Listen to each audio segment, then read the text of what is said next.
بلدیہ عظمیٰ کراچی کے عباسی شہید ہاسپٹل میں کووڈ-19 کے نئے بلاک میں جہاں کرونا وائرس کے مریضوں کو بھرپور علاج کی سہولتوں کی فراہمی کے لیے ایڈمنسٹریٹر کراچی حرکت میں آئے تھے، وہیں پر پیپلز یونین نے بھی سندھ حکومت کی طرف سے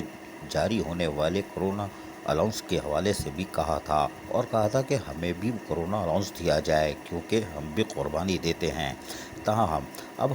پتہ چلا ہے کہ ڈائریکٹر عباسی شہید اسپتال نے 28 جولائی کو باقاعدہ ایک نوٹ شیٹ روانہ کرنے کی کوشش کی ہے جس میں کہا گیا ہے کہ وہ اپروول دیں کہ ہیلتھ الاؤنس ہمارے ڈاکٹر پیرامیڈیکل اسٹاف کو بھی دیا جائے، جس کے مطابق انہوں نے گریڈ 1 سے 16 کے لیے 17,000، گریڈ 17 سے اوپر والوں کے لیے 35,000، پوسٹ گریجویٹ اسٹوڈنٹ کے لیے 15,000،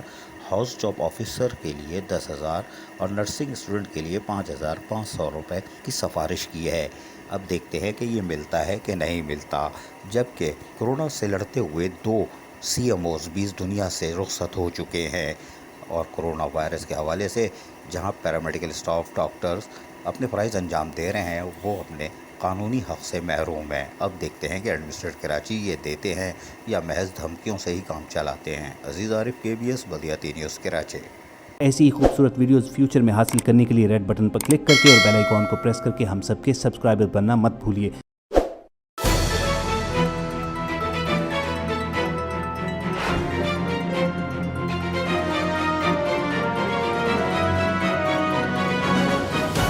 KBS بلدیاتی نیوز۔